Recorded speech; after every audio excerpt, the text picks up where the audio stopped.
현대인의 필수품이 된 스마트폰.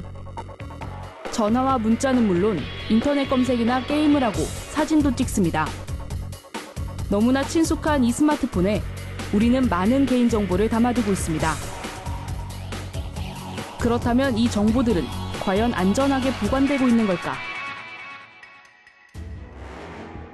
한 남성이 스마트폰 메신저로 누군가와 대화를 나누고 있습니다.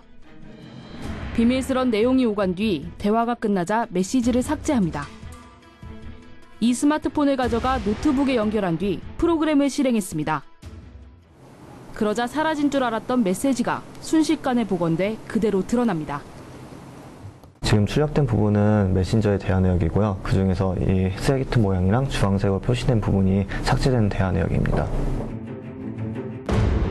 경찰이 실제 사용하는 수사 기법입니다.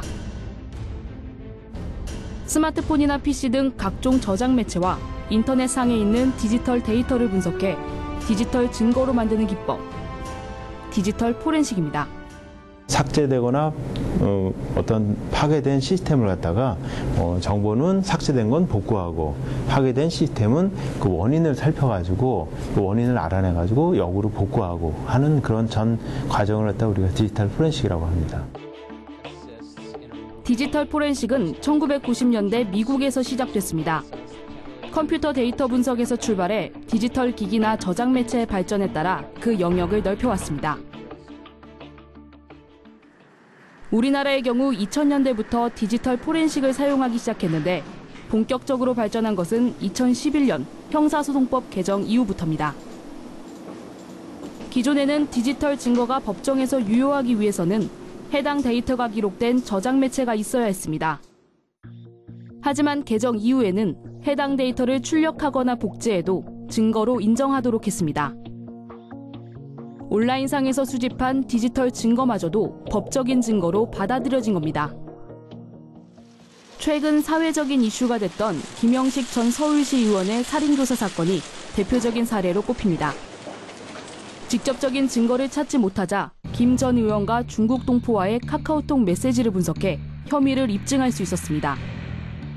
모바일 분석 등 가능한 모든 과학적인 수사 방법을 동원하여 살인교사 혐의를 규명하였습니다. 세월호 사건 때도 승객들의 휴대폰 카카오톡 대화 기록을 복원해 선원들이 승객을 대피시키는 어떠한 조치도 취하지 않았다는 것을 밝혀냈습니다. 이처럼 사례가 늘어나자 경찰청은 지난 6월 사이버 안전국을 개국했습니다. 디지털 포렌식 부서를 팀에서 센터로 승격시키고 인원도 2배 이상 늘렸습니다. 최근에 매년 20% 내지 30%씩 그 수요가 증가하고 있다, 이렇게 보시면 될 것 같습니다. 2013년도에 우리 경찰청에서 디지털 포렌식 분석한 총 건수가 1년간 11,200건 정도였고 올해 9월 달에 11,200건을 이미 넘은 상태입니다. 앞으로 가전제품이나 자동차 등이 통신으로 연결되는 사물 인터넷 시대가 오면 디지털 포렌식의 수요는 급증할 것으로 보입니다. 앞으로 사물 인터넷의 발전과 더불어서 그 증가 속도는 지금과 비교할 수 없을 정도로 폭증할 걸로 예상이 되고 있습니다. 하지만 SNS나 메신저, 이메일 등에서 수집한 온라인 데이터가 복원돼 증거로 활용된다는 사실이 알려지면서 부작용도 생기고 있습니다. 지난 9월 국무회의에서 박 대통령은 사이버 모욕이 도를 넘었다고 지적했습니다. 대통령에 대한 모독적인 발언도 그 도를 넘고 있습니다. 그러자 검찰은 사이버상의 허위사실 유포 사범을 수사하기 위해 상시 모니터링을 하겠다고 발표했습니다. 국내 최대 메신저 업체 카카오톡이 바로 후폭풍에 시달렸습니다. 검찰이 카카오톡 메시지를 실시간으로 들여다보고 있다는 루머가 떠돌았습니다. 검찰은 카카오톡과 같은 메신저는 사적인 공간이므로 영장 없이는 수사하지 않겠다고 밝혔지만 논란은 쉽게 가라앉지 않았습니다. 사생활을 침해하는 건 많이 안 좋다고 생각해요. 제 감시받는 기분이고 기분은 썩 좋진 않아요. 거기서 아니라고 해도 그 동의 없이 그렇게 일일이 가지고 있다는 것도 언제든지 마음만 있으면 볼 수 있는 거고. 대화 내용이 감시당할 수도 있다는 불안감에 해외에 서버를 둔 메신저로 갈아타는 이른바 사이버 망명이 급증했습니다. 독일에 서버를 두고 있는 텔레그램, 카카오톡 사용자가 대거 이동한 메신저 프로그램입니다. 텔레그램은 대화 내용이 모두 암호화됩니다. 게다가 서버에 저장도 하지 않기 때문에 사생활 침해 우려가 전혀 없다고 알려졌습니다.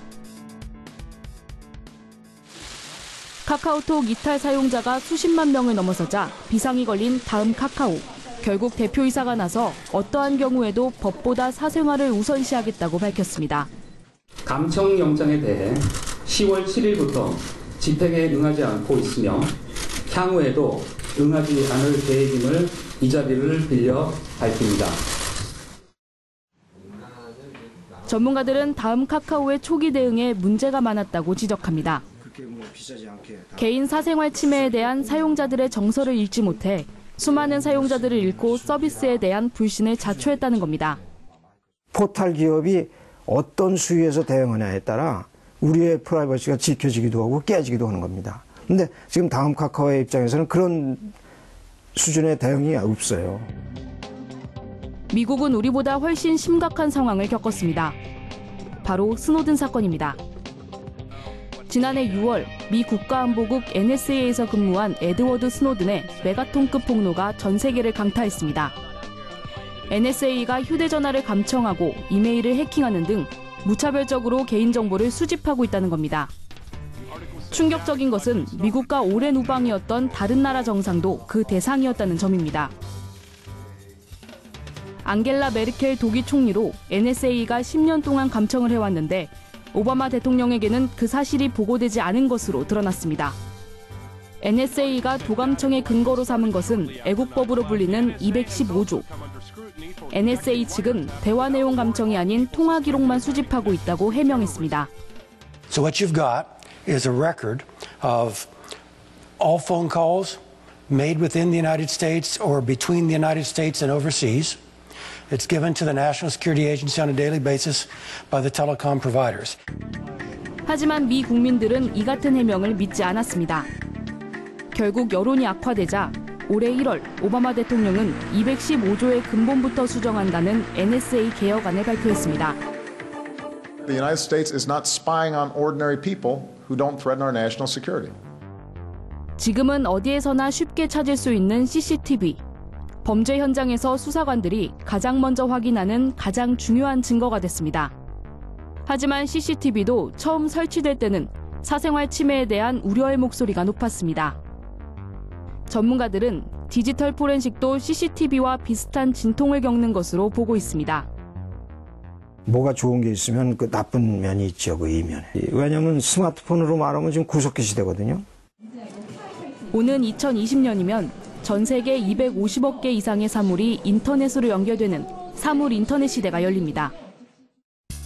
이전에 볼 수 없던 사이버 범죄나 테러가 우리 안전을 위협할 수도 있는 겁니다. 전문가들이 논란에도 불구하고 디지털 포렌식을 안착시켜야 한다고 주장하는 이유입니다.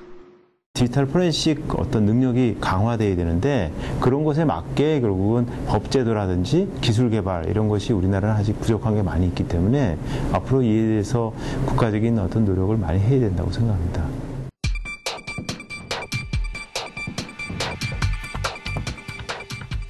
디지털 시대의 도래와 디지털 수사 기법의 등장. 하지만 동시에 제기되는 사생활 침해 논란. 범죄 정황이 확실한 경우에만 디지털 증거를 확보할 수 있도록 하는 엄정한 규정 적용과 감시가 시급합니다.